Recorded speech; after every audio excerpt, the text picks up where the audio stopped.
Here we are in April. I cannot believe that we only have 2 more events left in our season. Next week, we will be capping off our literary events series with the Live Poets of Boca Grande presenting Poetry in the Garden. So I hope all of you will see all your faces there next week, next Friday. Today, we are very excited to present a very special literary series event. Chrissy Kolaya and David James Poissant are professors at the undergraduate and MFA levels at the University of Central Florida. Each is also a published author with an extensive and impressive list of awards. Chrissy has an MFA from Indiana University, in addition to conducting fiction workshops at UCF. She also teaches courses in editing and professional development for creative writers. She is the author of Charmed Particles, a novel, and 2 books of poems, Any Anxious Body and Other Possible Lives. Her work has been included in anthologies by Norton, Milkweed Editions, and in several literary journals, and she has collaborated with filmmakers and composers on adaptations of her work. Her writing has been supported by grants, fellowships, and awards from the Fiction Meets Science program at the Hans Wissenschaftskolleg Institute for Advanced Studies in Germany, the Norman Mailer Writers Colony, the Anderson Center for Interdisciplinary Studies, the Loft Literary Center, the Minnesota State's Arts Board, the Lake Region Arts Council, and the University of Minnesota. In 2021, she was one of 3 finalists for the position of Orlando Poet Laureate, and in 2022, she was awarded the Reach for the Stars Award, one of the UCF's highest faculty honors.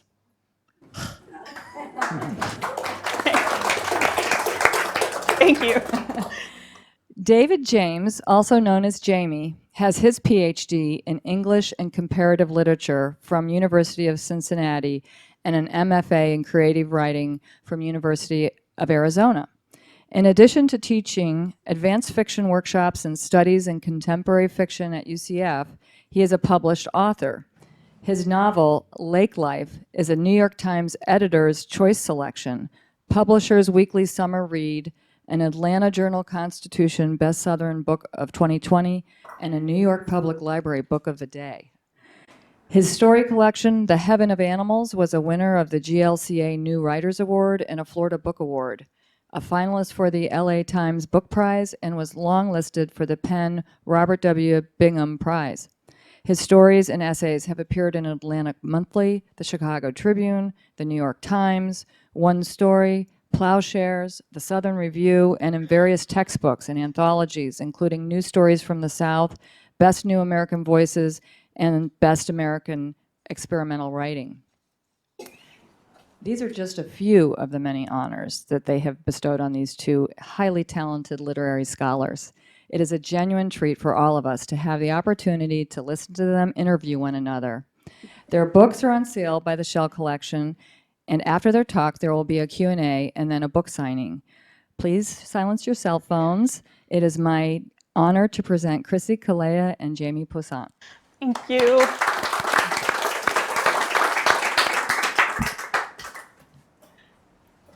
Thank you so much, Jackie. So this is my friend Jamie. Yeah, you got those fancy introductions. I just know Chrissy as the lady with the office right around the corner from my office. This is a real treat for both of us. Jamie and I are colleagues and friends, but as is often the case when you work with someone and are friends with them, sometimes your conversations are like more about like your kids and your family. And so the chance to dig in deep and talk with Jamie about this book, which I deeply, deeply love, feels like a treat. And so you all just getting to do this in front of you is an extra treat. I want to especially thank Bobby Marquis for inviting us. Bobby is an incredible resource.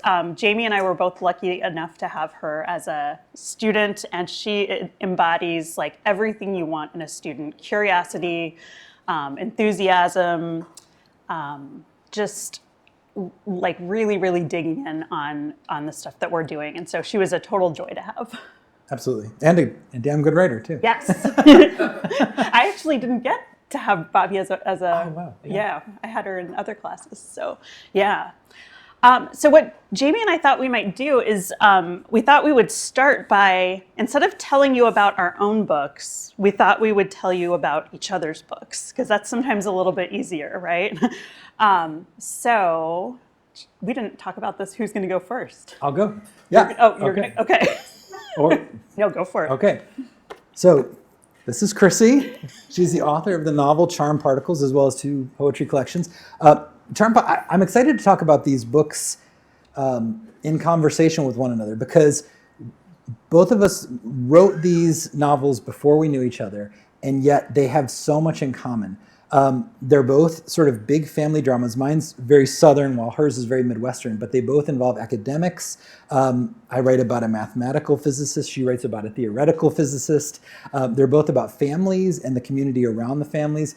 They both have questions of eminent domain and land, which is an interesting thing. But I think what we're doing similarly and differently is that similarly, while we're both writing about families, Chrissy, I'm writing about one family, and Chrissy's writing about 2 families. So this is the story, on the one hand, of a theoretical physicist and his wife and their daughter, and then they are transplants here from India, and they are here because Abhijat, the father, is working on this collider. They want to have the super collider built under this lab in Nicollet, Illinois, where the novel is set. And in sort of the calling for this super collider to be built, and this is in the 70s and 80s before CERN in Switzerland, the community is kind of outraged and is worried, like, will this be a 3-mile island? Will this cause cancer? Will there be radiation? And so the novel, kind of the crux of one of the plot threads of this novel is Abhijat feeling like it's kind of him against the community, and his hope that that if this collider is not brought to town, that his career will be over, because it will wind up somewhere, and if it's not where he is, he will lose his chance to win the Nobel Prize for his sort of theoretical physics to ever be proven through experimental physics. And so, meanwhile, in another part of the neighborhood is a family, Rose, who is running for mayor, and her husband, Randolph, who is like the last great gentleman explorer, which is one of her new novel she's working on, is also about a gentleman explorer. So in running for mayor, she decides that her best maneuver is to be against the collider. And so you kind of see the way these 2 families are at odds. And then the daughters from each family are best friends. And so the way that all these relationships are kind of impacted by the question of whether this super collider will come to town or not, creates what sounds like, like a very academic kind of plot, turns it into, for me, a real page turner. Like this, will they or won't they bring this collider to town, and what will it do to the people, and how will they react? But I think what's also different from her novel and my novel, whereas I'm really interested in sort of claustrophobically close points of view, this novel is written in, I think Peter Ho-Davies says it best when on the front of your novel, he compares it almost to Wes Anderson. And I can see that, because I could almost see this being narrated by Alec Baldwin. Like there is this like, as he does in Royal Tenenbaums, because there's this kind of like arch, almost intentional distancing, a kind of like irony and a sort of Victorian voice at times, a super omniscient narrator that allows the narrator is allowed to dip in, but also at times we get these kind of grand pronouncements about the characters that they don't see about themselves, which isn't something I've done before. But rereading this novel it made me want to try that voice. So all of which just to say that it was beautiful to revisit, and the takeaway I have on this read isn't just that the plot is riveting, but also that the way you are able to maintain this omniscient, interesting narrative voice for 250 pages is what blew me away. So, thanks. Yeah. Okay, let's go home. Excellent. Thank you so much. So I want to tell you about Lake Life, which is by my friend Jamie Poissant. This book is beautiful. the story of this book, the kind of narrative hook of this book, is that it's about a family called the Starlings. And I'm going to tell you the plot of the book, but you don't read this book for the plot. You're not reading it because you want to find out what happens to these folks. You read it because of, as Jamie described himself, this kind of claustrophobic, and that makes it sound unpleasant. And in fact, it's very pleasant to go really deep into the minds and hearts and motivations of these characters. You learn a lot about this family. So the Starlings are a family of 6. So we have husband and wife, and we have their 2 adult sons, and the 2 adult sons each have partners. And so so we end up with 3 couples, all coming together to the family lake house. And unbeknownst to them, this is going to be their final visit to the lake house. The parents have decided that they're going to sell the lake house and retire to Florida. So this weekend where they're celebrating together, they're enjoying the space together for the last time, this place and this time unlocks a lot of revelations about the relationships in the family. And so you spend time in the head and in the heart of each of these 6 characters. And one of the things that's so beautiful about this book is it reads, you feel like you're learning something about human nature. This is one of the real strengths, I think, of Jamie as a human and also as a writer. Just a really like clear-eyed and insightful and willing to say the hard stuff writer and person. And so this book is fantastic. I will happily show any of you afterwards all of my marginal notes, because as I'm reading, you'll see suddenly in the margins just like exclamation points next to things that I got like really excited about, or like, wow, amazing, all these notes to myself. And I liked it so much that we gave this book, when the book came out, my husband and I gave it to all of the adults in our life as a Christmas present. And then we promised them that we would sweet talk Jamie into doing a video book club with us, which he did. He was kind enough to do. And we had a great time talking with him just about the process of building this book, getting to know these characters. And it was delightful. And even after doing that, I still had like 2 solid pages of questions for him. So I'm excited to get to dig on those questions again today. So, okay. Excellent. Thank you. Thank you. I guess an opening question for you would be, maybe you could talk to us a little bit about the background of the book, where this idea arose from. You're not a physicist. Definitely not. Your husband is not a physicist. No. You're not a gentleman explorer. So Sadly, no. where did you first come up with the ideas to write this, and sort of what gave you the courage to take on these professions, and how much research did you have to do to feel like you could get it right? Yeah. So the story of kind of what brought me into this book is really the story of a weird memory. So when I was growing up, we moved often. Every 4 years, it seemed like we moved. And right as I was about to start high school, we moved to a Chicago suburb called Naperville. And as I was getting my bearings and trying to like imagine what my life was going to be like there, I started a new high school. And on my very first day at this high school, I remember walking up, and in front of the high school, there were protesters. And there were all of these adults, and they were protesting something called the SSC. And I had no idea what that was. And I remember just being intrigued. I had never yet seen adults publicly angry with each other in that way.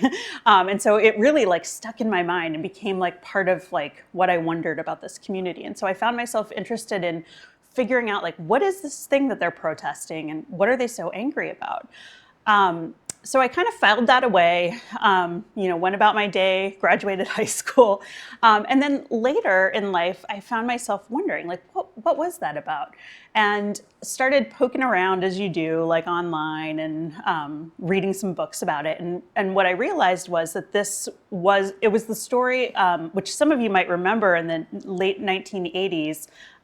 There was this movement. They wanted to bring what was going to be called a superconducting super collider, which sounds like the most fake name for a scientific tool you could ever come up with, but that's really what it was called, the SSC, and they wanted to build this. And so I got really interested in the story of how this tool, like why people were excited to build this, and where they were thinking about building it.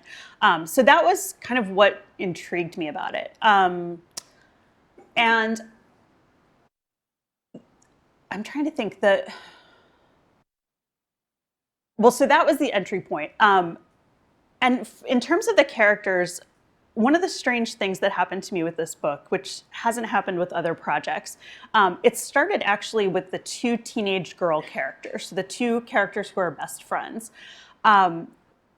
That was my entry point. I started writing a story about the two of them.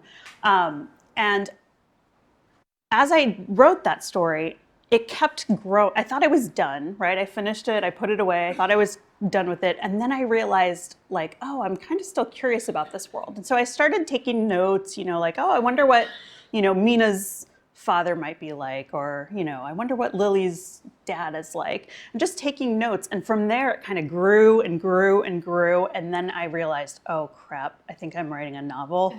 And those of you who have tackled writing a novel before will know what a grave sentence that is, right? So for me, that was kind of like the entry point. Those were the two entry points for it. Oh, that's fascinating. So a quick follow-up. So one thing that fascinates me about this novel, it's a novel about parents and children. And as we move toward the novel, we realize that like the parents are increasingly ill-suited for raising their daughter. And it almost seems as if they swap parents, they would have the right kid. Was that something that you knew you were going to write about or is that something you discovered about the characters as you moved on? Yeah, I think we were talking about this earlier. Like, I am not a planner of a writer. I'm a discoverer of a writer. And so, yeah, I feel like that was something that just really, as I got to know these characters, that like foregrounded itself and became clear. So yeah, it was not anything I planned ahead of time. I want to ask you a similar question, which is the Starling family. I know that they have been with you for a long time. Can you talk to us a little bit about what drew you to this family, and also what drew you to this particular moment in their lives? Sure. Yeah. So in 2005, I wrote a short story. It was kind of the first story that I felt like I really got right, and it was about a couple who lost a child to SIDS. Thankfully, I have not lost a child. But it was at the time that my wife and I were contemplating pregnancy, and as I often do, I write toward my worst fears. If there's something that scares me, I write about it, I think, in the superstitious way of warding it off, hoping it won't happen. We were nervous about having kids, and I thought, what's the worst that could happen? So I wrote this story, and I was lucky enough to have it published in the Chicago Tribune.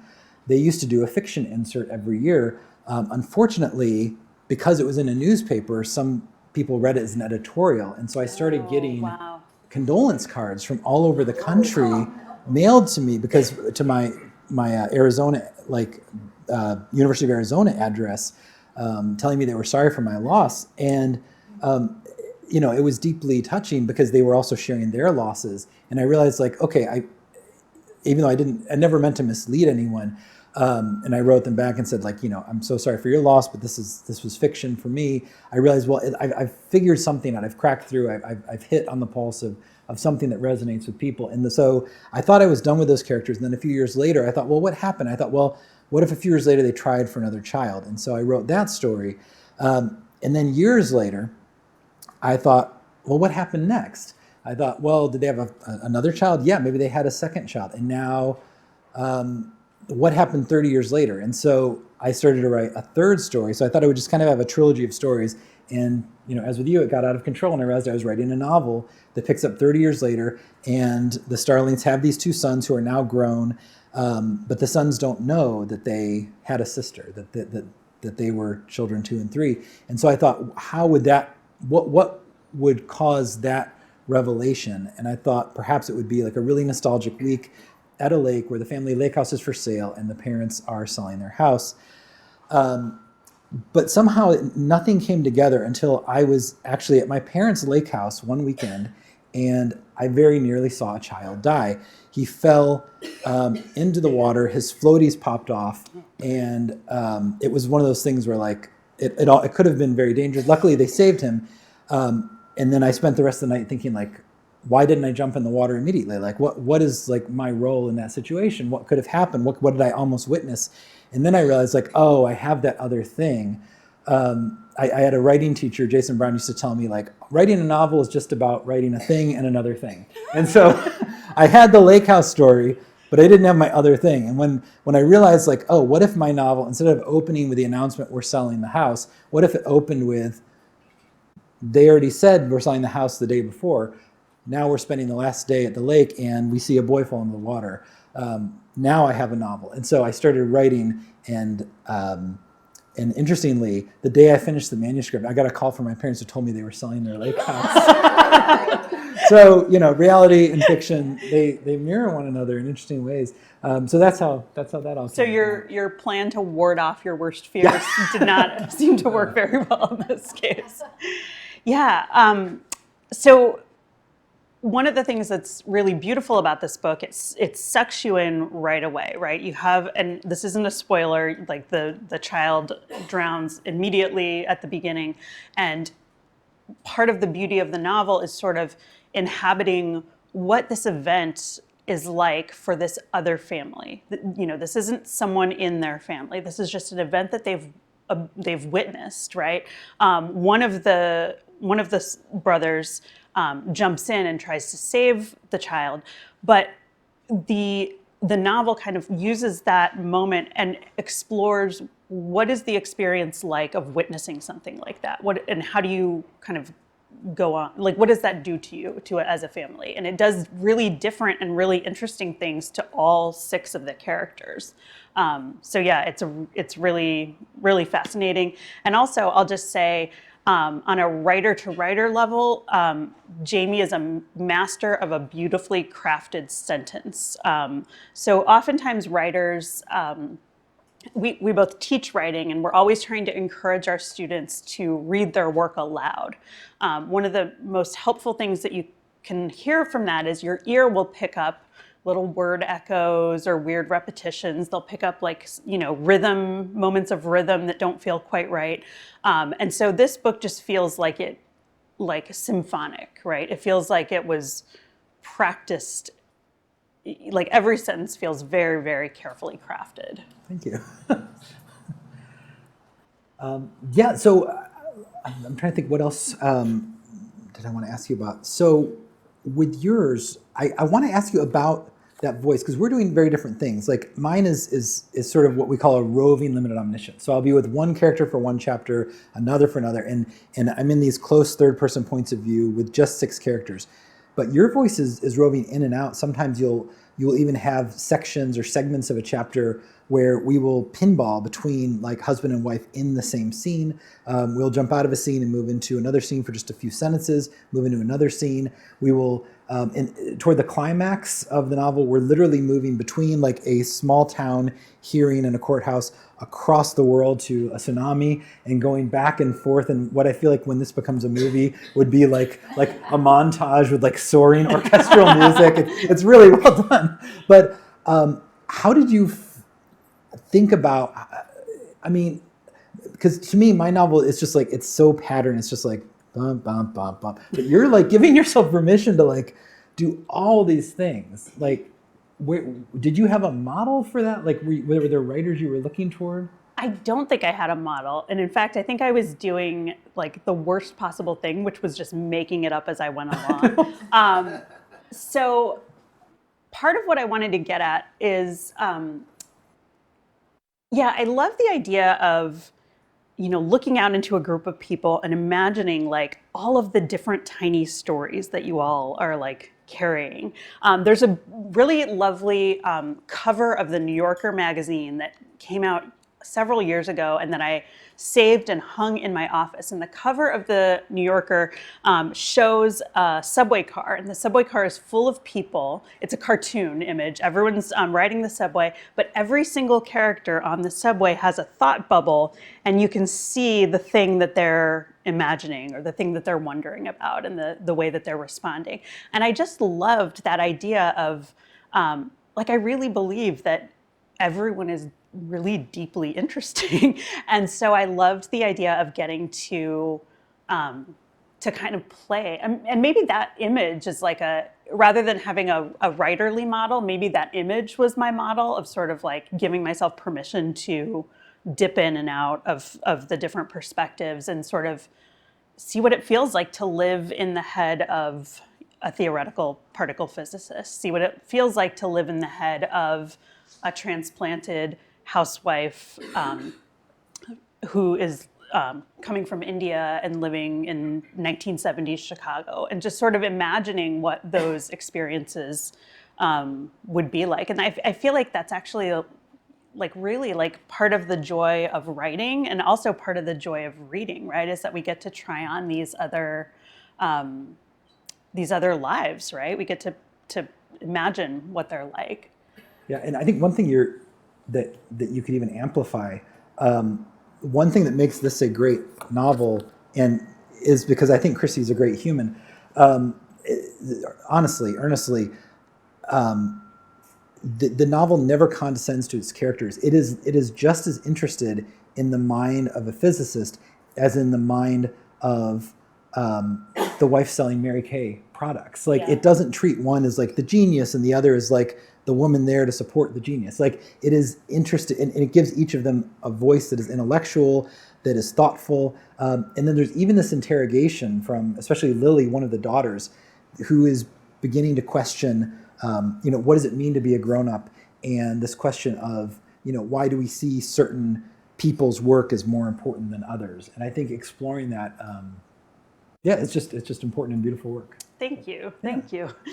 This is like the compliment section, I guess. So of course we're going to open at some point. Bobby's going to signal us and tell us when it's time to open to questions from all of you. And Jamie and I are happy to take any questions that you have. But I would love to hear, Jamie, you talk a little bit about the process of writing this book. And also, I guess I always think of it as like, instead of like writing a novel, you're really like building a novel. And so what was that whole arc like for you? Like, what were some of the like high and low points and the challenges you encountered? Yeah, so this, for me, it was a disaster. Does anyone here play the accordion? I don't, but you do? Yeah. Oh, wonderful. So I have compared writing this was my not my first novel, but my first published novels. I have two in a drawer from my 20s, but this is the first one that at a point I was like, I'm going to finish this. I can do this. It's going to be published. But I call it my accordion novel because writing and revising this was like an accordion going in and out. At one point, it ballooned up to 575 pages, then back down to 300, then back forth, and it took place over 4 days, then 2 days, then 3 days, then 3 days, but also the night of one day. So it was kind of 4 parts. And I think it was about me figuring out structure. Like Chrissy, like we were talking about earlier, I like to be surprised. I do believe in this saying. I've heard it attributed to Flannery O'Connor. I've also heard it attributed to Robert Frost. Whoever said it, it's true that if there's no surprise for the writer, there's often no surprise for the reader. Mm-hmm. And so I would write kind of into the darkness, kind of following my headlights, as Il Doctoro like to say, and just writing the next thing I saw. You can only do that for so long before you have 575 pages without an ending and without a sense of what the novel is doing. And so at some point I had to kind of stop, outline, figure out what I was doing. And I was lucky enough to sell the novel before it was finished. And so it was my second book. My first book was a story collection. I had worked on it with an editor, Millicent Bennett, then at Simon & Schuster. We trusted each other completely. And I showed her the book, and she said the thing I knew and didn't want to admit to myself, which was, it's a beautiful novel. It starts on chapter 12. And so 120 pages, went into the garbage. And I was very sad for a day. But then I decided to look at it as an opportunity, because when I realized, if I start at the moment of this child's drowning, instead of getting the whole family brought to the lake house, told the news that the lake house is for sale, all the stuff I had to figure out to get to the point when the novel got interesting. If I just said on page 1 that the day before this whole family came here and they got the news the lake house was for sale. Now let's do the interesting thing. It was the novel someone might actually want to read it now, because they, I had written the things I had to know about the characters to write the book, but nobody else should have ever had to read them. And what I realized was in writing those things, I was discovering their backstories, discovering who they were as characters, but all of that could be compressed into just 5 or 6 pages of summary woven into the first few chapters.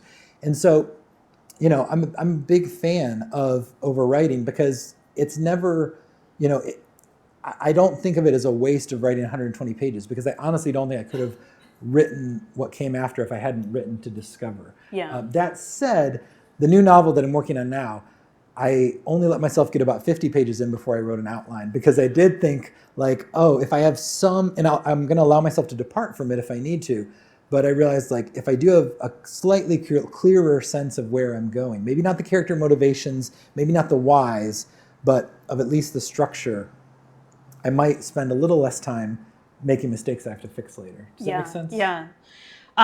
I appreciate too, as a fellow writer, it's always nice to hear, and this is horrible to say, but it's nice to hear when other people are struggling, right? Because you sort of imagine this beautiful thing just emerged from Jamie, hardcover and all ready to go and perfect. And so it is a relief to realize we all struggle with that, right? I know we have many writers in the audience, and it's difficult, right? To find your way. You have a story in your head, but then finding the way to how are you going to tell that story? What's the way that you're going to deliver that to someone? And it's always really difficult. So did you have similar issues? So this book, I was happy to hear you share that you had some failed novels in your past. This book for me was so I had just written and realized that it was not going to, written my first novel and realized it was not going to happen. I had written a novel in my late 20s, kind of after I did my MFA, right after I was married, but before I had children, I wrote a novel about Chicago and the music scene in Chicago. And I was really proud of it, and I tried to take it out. What you do in the publishing world is you try to find an agent who will represent your book and help to sell it to the publisher. And I had sent this book out and out and out, and no one was interested. And so part of what was happening, I think, for me was that I was really mourning that first book. I was mourning all the work that goes into it and sort of what will happen. And I really needed something else to do. I needed something else to focus on. And so this book sort of came out of that. It was my okay, let me take a deep breath and try again. And yeah, I wrote this during a, really difficult time in anyone's life. I was the mother of 2 young kids at the time, babies when I started this. And in fact, I often will tell people the story that many nights while nursing one of my kids, I would have a notebook on top of their head, the worst mom ever, right? Shame on me. But I think I really gave myself permission to play, because I just felt so sad about that first novel. And so I think I wanted it to feel fun. And so I think that's where some of the more playful elements come in. Maybe they wouldn't have come in if I had not failed with that first novel. Maybe I would be more controlled. Yeah, no, I hear what you're saying, because I remember when I was feeling so controlled in this novel, I wrote some of the most insane short stories I've ever written, because they felt low stakes. Because I was they don't matter. This is all that matters. So I can have fun with these short stories, because they're release valves for all the weird stuff I wanted to. Yeah. And those wound up being some of my better stories, because I was giving myself permission to have fun. Yeah, it's like we forget about that. And so, yeah, I ended up doing like a lot of weird stuff in this book. There are like charts, there's a pretend index, there's like all kinds of weird things. And all of that was really just like me enjoying myself because I needed to remember to love writing again instead of seeing it as this thing that felt heartbreaking and like a thing that wasn't going to happen. Which also led me into one of the main themes of the book, which is about ambition. So, one of the most important for me themes of the book ends up being characters kind of wrestling with their ambition and acknowledging what it is that they're imagining for their futures and for their lives, and then sort of like coming to terms with moments where maybe that isn't going to happen. And actually, that was something that I really loved getting to see in your novel, too. We have a character who is a painter, and we have another character who is his partner, who's a struggling poet. And just thinking about watching the way that the two of them think about ambition and career and sort of that role. I'd love to hear you talk a little bit about how that made its way into the piece or where that came from for you. Yeah. So yeah, two of the characters are Jake and Thad, and Jake is this famous New York painter, and Thad is his unpublished poet boyfriend. And I think writing those two characters was kind of this way of me writing two different sort of what if stories.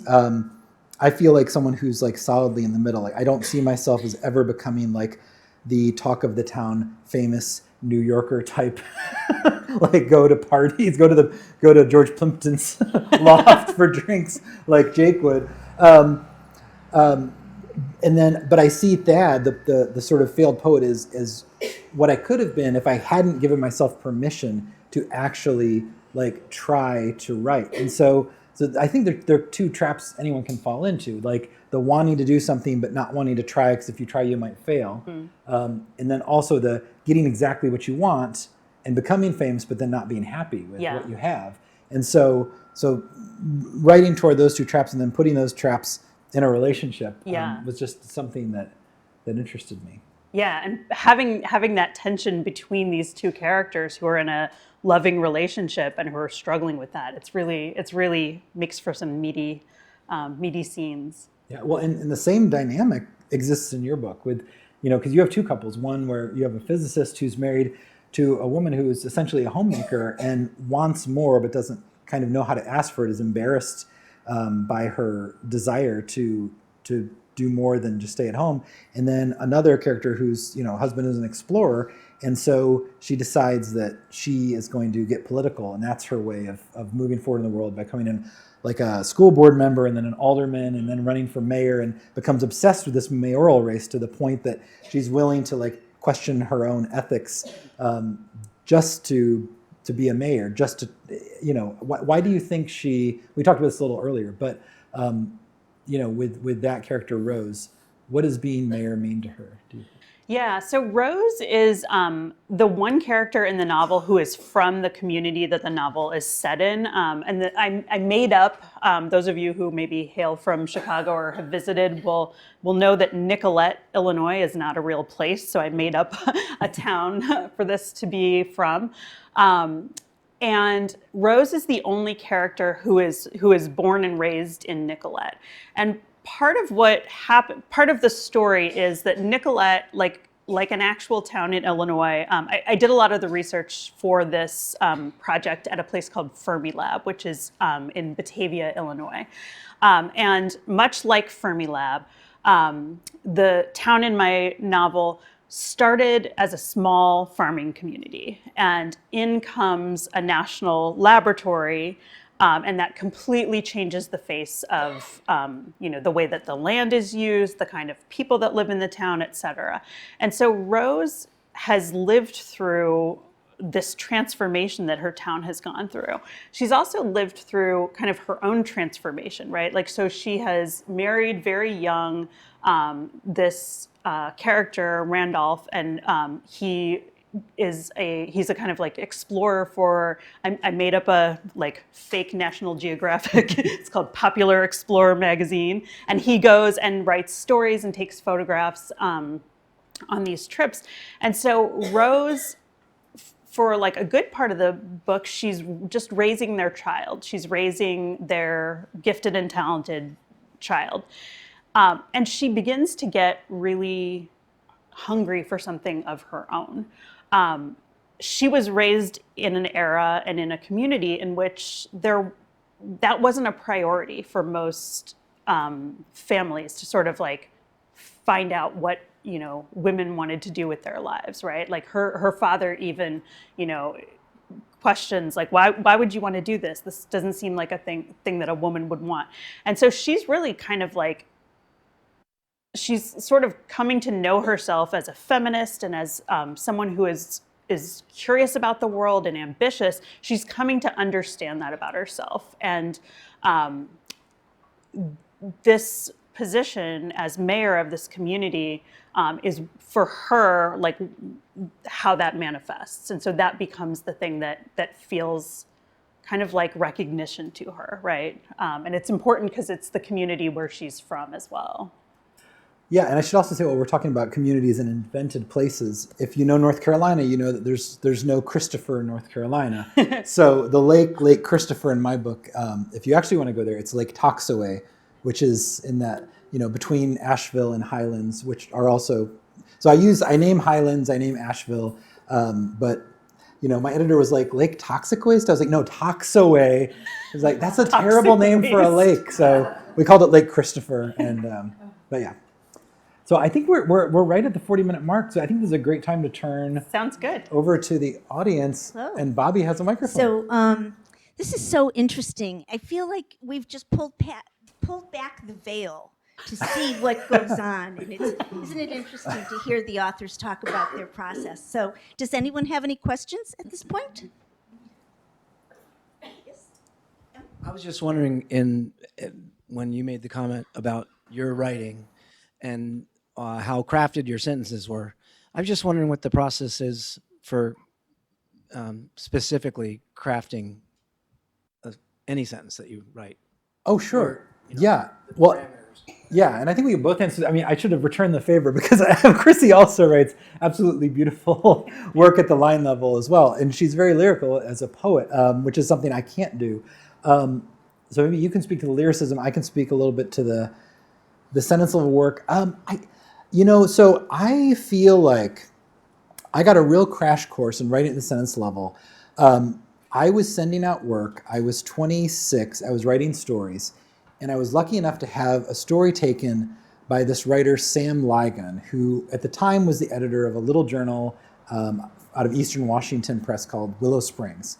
And he had studied with Gordon Lish. And so Gordon Lish was like, I don't know if you've heard of him, he was this famous old editor at Knopf, and he had discovered and edited people like Raymond Carver, Barry Hannah, Amy Hempel. He had famously, edited the heck out of Carver until he'd gotten him down to like this sort of bare bones minimalist prose.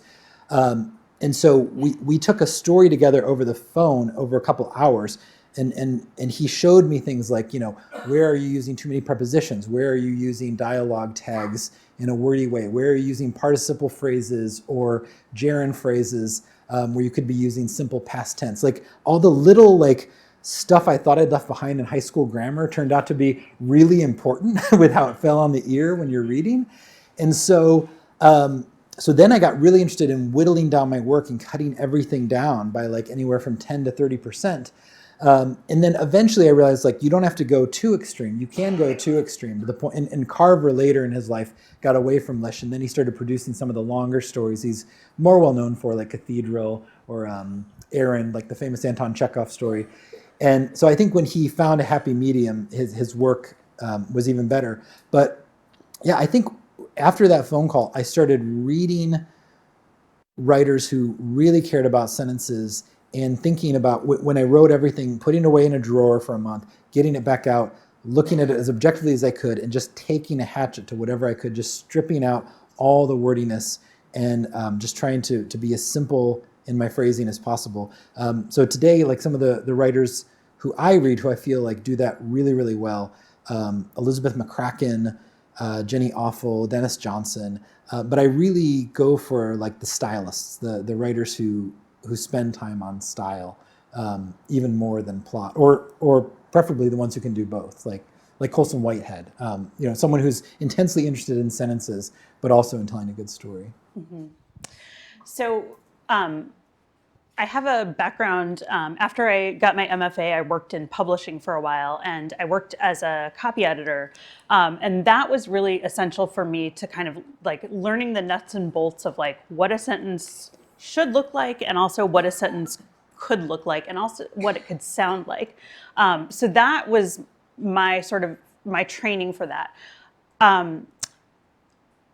I'm thinking about your question of like, how do you do this thing, right? And one of the things that I have been having my students do, and this is not anything transformational, lots of people do this, but having, taking a paragraph that you really, really find lovely and handwriting it out gets the rhythm and cadence and musicality of the language. It sort of like gets it not only into your head and your ear, but also into your muscle memory, into your hand. Even if you're not a handwriter, even just typing it out, that can be a really great way to sort of train yourself to pay attention to that. I have a student right now who says that when she sits down for her writing time, and she has to like be very careful and intentional about her writing time because she has so little of it. She says that sometimes when she can't get going, that's what she'll do. She'll grab, something that she's reading that she thought was really amazing, and she'll spend, 15 minutes just writing out a paragraph, right? And just getting that rhythm into her mind. Someone else's. Yeah, someone else's, yeah. Nan, you had a question? I love that question and the answer to it. And it's funny, Jamie, because when I read the first couple of chapters of both of your books. I didn't have time to read them both. I rushed again. But I thought of Carver, actually, when I read the first page of yours. I was like, oh, so true. You pick up a writer's work and you immediately feel the style. Mm-hmm. Of course, I like Ondaatje, who has way too many words in his book. But anyways. But I hadn't thought about it that way before. So my question for both of you is about point of view. You alluded to it at the beginning. Yours is very claustrophobic, and yours was a ping pong match. Yeah. Supposedly, right? And that's really distinct, I think, when you pick up these two books. You see they're very different. They feel very different. Yeah. So my question to you is, how do you arrive at that? I mean, first of all, you chose third person. You might have been able to write it in the first person. And then how do you navigate to get to that place here beside the character, behind the character? And was it that way when you first started to write the book, or did it evolve to that place? So for me, I feel like sometimes it's trial and error, right? So sometimes you enter a piece and you can you realize that the POV is not quite right, that you're not close enough or you're not far enough. And so you tinker, or maybe you realize third person isn't right and you want to go to first. So being always open to experimenting with that, I think, is really key. With this book in particular, I feel like I got lucky in that psychic distance from the characters of the narrator came pretty naturally to me. But I guess what I want to say is that doesn't always happen. That was a really lucky moment for me, and I've had other pieces of fiction and other novel projects where that has not come naturally, and it's difficult, right, to find your way through it. How about for you? For me, I knew this novel couldn't be first because I can't imagine writing 6 distinct first-person voices in a novel. I think if I were going to write from a single point of view, I would love to write a first-person novel. The Great Gatsby is probably still my favorite novel, and I love Nick's voice in that. So I knew I needed 6 thirds, and I have seen novels who have worked, move from first to third, but I just couldn't wrap my brain around doing that. So I wanted a consistent third person. And for me, I think whether I'm writing a story or a novel, I feel like the opening pages become kind of like the blueprint, kind of like the skeleton key to the voice or the rhythms of what the whole story or novel is going to be. So I remember the original opening of my novel, it was a sentence that was something like, the week began and ended with birds. And it was going to, instead of a boy drowning, it was going to begin with Lisa discovering that there was this ivory-billed woodpecker in her yard, which is insane and would not happen. Like an ornithologist just happens to find the last ivory-bill in her backyard. And also, but when I wrote that sentence, I didn't know what the ending was going to be. And I was like, but I liked something about the rhythm of that. And so I was like, okay, I can write waiting to see what's going to happen with some other bird at the end. And even though that sentence is gone and that plot point is gone and the book is better for it being gone, something about writing that sentence told me that, like, okay, you know, I'm going to be like writing, like, I don't know why, but because that didn't even stay the same. Also, the book moved from past in my first draft into present tense in a later draft. But somehow in writing the first chapter, you just kind of lay the groundwork for what you feel like the voice and rhythms are going to be throughout. And then, for better or worse, you're kind of stuck with it for the project. Is that how you feel? Yeah, but I do think like there's always the opportunity to revisit, Yeah, right? Like, yeah. and it sounds like you Yeah. did that robustly, Yeah. right? Yeah. So I feel like this is a deeply unsatisfying answer to your question because we're basically just like, you get lucky or you don't. We'll come back. We'll come back in 20 years, like several novels later, and we'll be wiser. And You're right on politics. yes. Oh, thank you. Hi. Hi. I've written 4 books, which is absolutely amazing because I didn't decide to write a book till I was 79, and I wanted to get it out by my 80th birthday, which I managed to do in 3 months. However, I never took a writing course. People always ask me, but I could always write. I have, as you do, a cartoon on my wall from the New Yorker. I'm a writer, I just never wrote anything. And a lot of people feel that way. Yeah. Oh, I could be a writer, but I just never wrote anything. So when I decided I would try to help people to write something significant, that's how I would start. Write. Sit down and write. Write anything. It doesn't matter. But you can't say someday. If you're not going to do it, forget about it. If you want to do it, sit down and do it. So as you just made your last presentation, I was thinking if I were going to write about this thing, having no training whatsoever, I would say, I decided I wasn't going to stay for this whole thing. Because that's exactly what went through my mind. And I think that's how a story should begin. And then go back, if you want to make a story out of it, and write the story. Maybe you'll get to that conclusion, maybe you won't.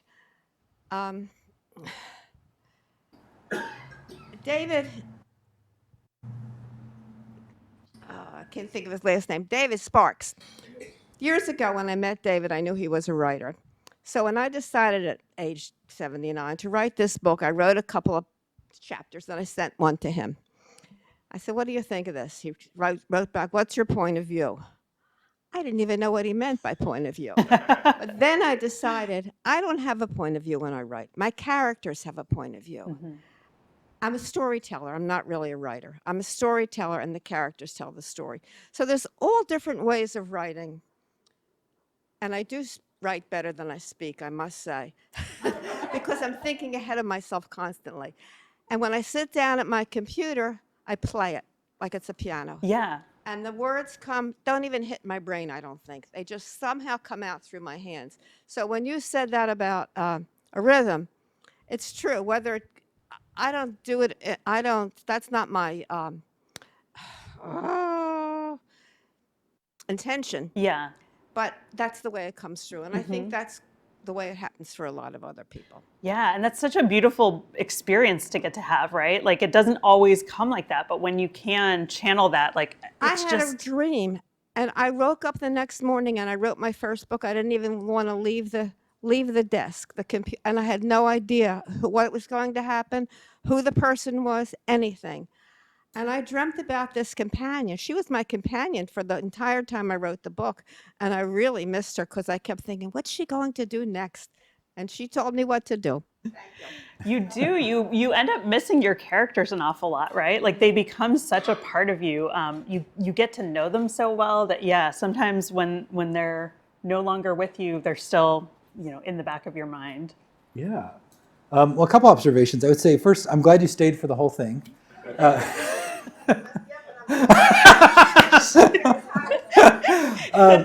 But yeah, and I think that there are those rare times when you do get in that flow state and you feel like you're taking dictation. Yeah. I wish I knew how to channel that every time.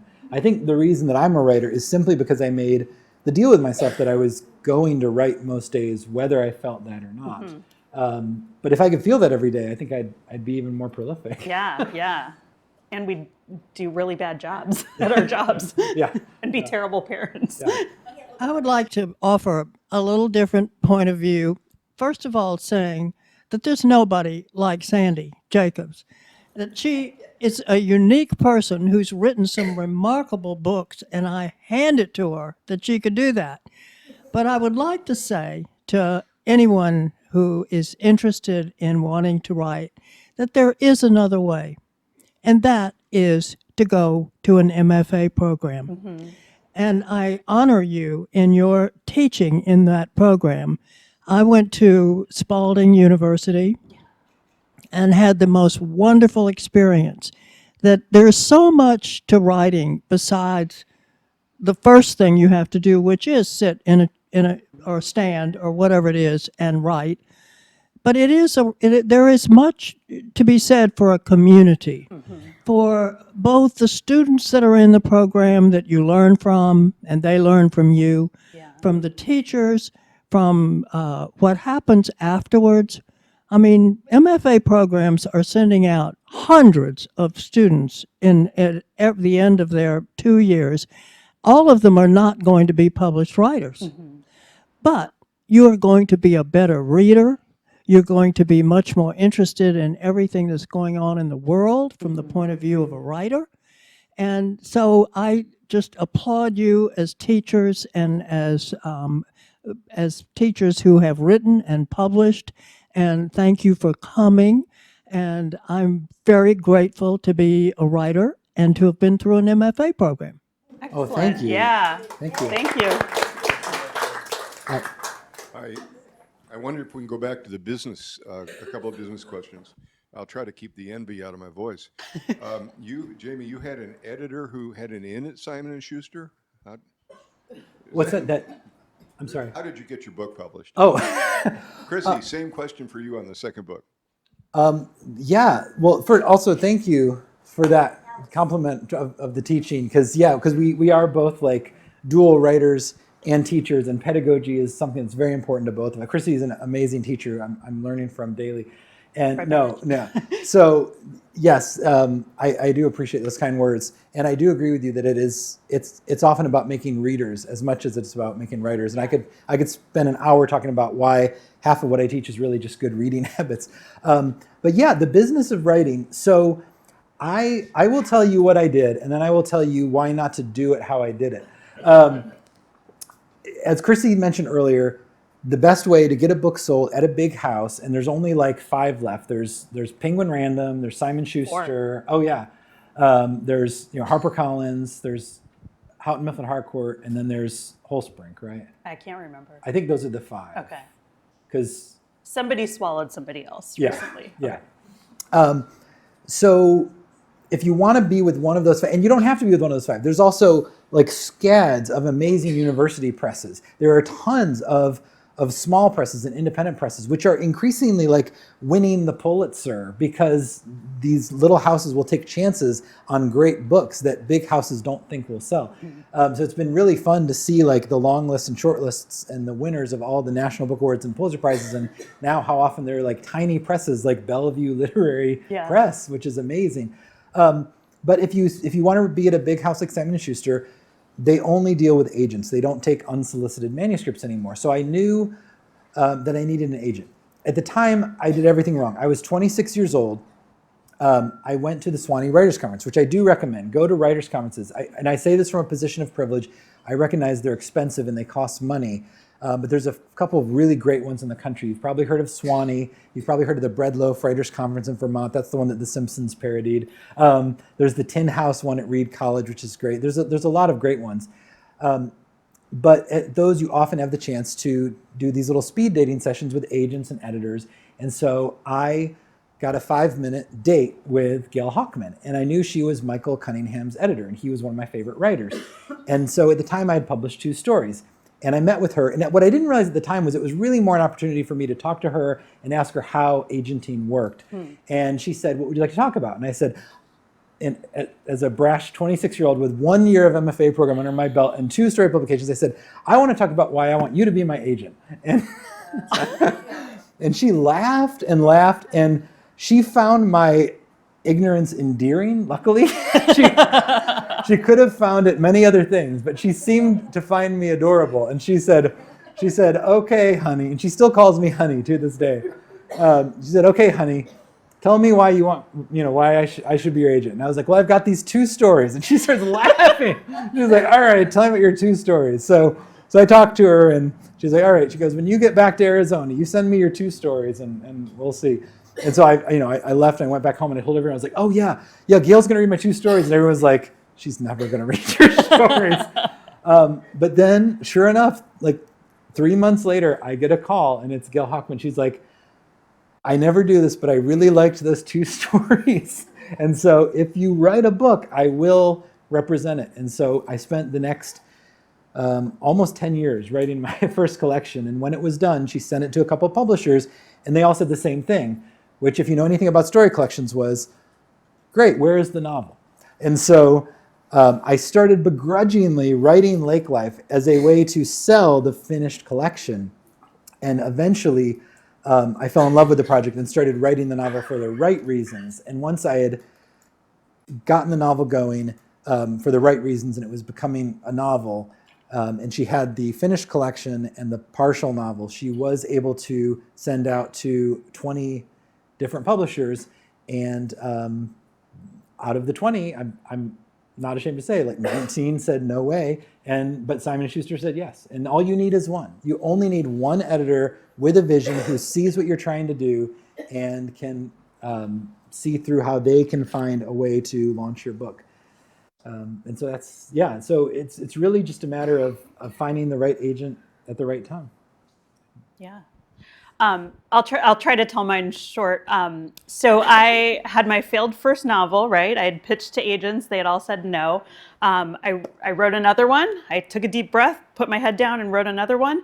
And I got really lucky. And 2 agents said that they were interested in representing it, which is like not what usually happens for me. And so what that meant was that I got to interview them and sort of get a sense of like who was going to be a better fit for me. And I chose to go with with an agent. She took the book out. She imagined this book. This book ended up being published with one of the presses that Jamie's talking about, a small independent press that's called Dzank Books. And so initially we thought that we were going to try to sell this to one of the big 5 houses. That's always every agent's hope, because that's where the real money is, right? And they want to make a percentage of what you make. And so we took it out to some big 5 houses, and we took it out to a lot. And we got close with one. There was an editor who really loved it, and one of the things that happens, I think, to know in the business world is sometimes an editor will fall in love with the book, and they will bring the book to what's called their pub board. And so that's when all the money people get together and say, is this a good investment for our company, right? For our shareholders. And so this editor brought my book and said, I would like to publish this. And the money people said, no, not a good idea. So they ended up having to pass, which meant that we then started looking around at smaller presses, university presses, small independents. And I was lucky enough to find a home at a small independent press that I really, really love. And so I just want to put a plug in for the press that put this book out, Dzank Books.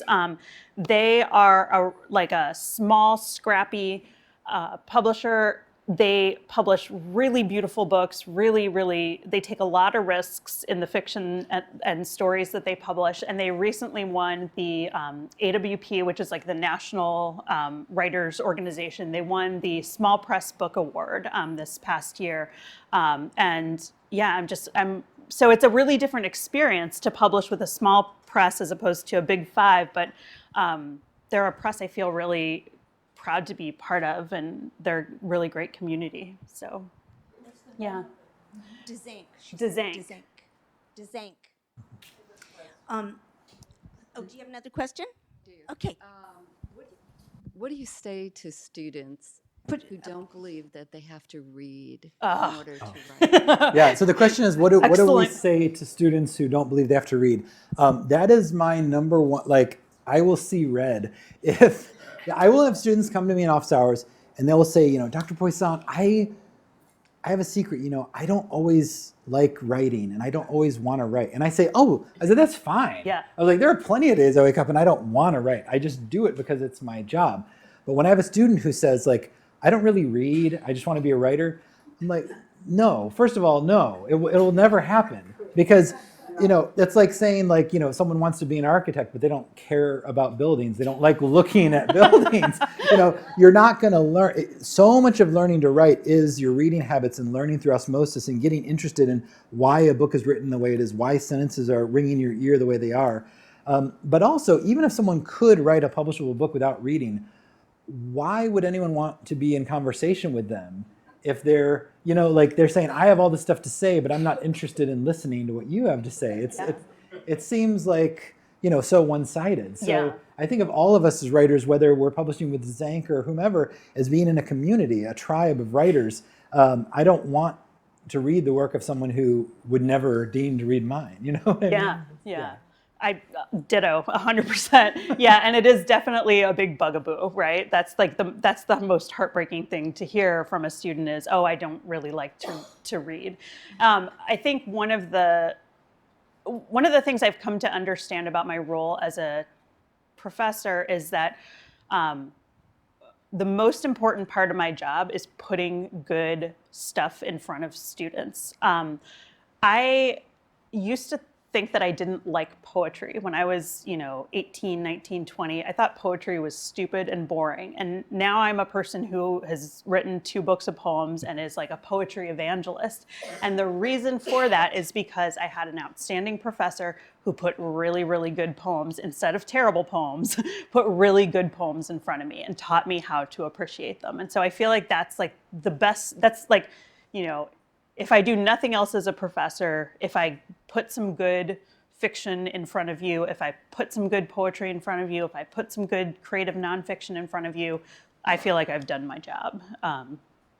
That's really important. Yeah, and I can also say after teaching for like 20 years, I can also tell with 98% accuracy if a student is much of a reader or not the second I read their prose.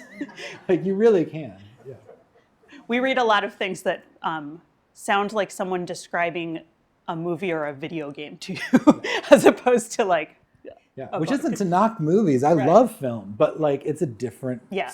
It's a different style. Screenplay reads totally different than prose fiction. Yeah. Yeah. Well, we're going to have some book signing here, and I just want to say it's been such a gratifying experience having you both here after being your student, and now and reading your books, and now hearing you speak to this Library Foundation gathering. It's just a full circle, and I'm just so grateful. Thank you so much. Thank thank you. you. Thank you all.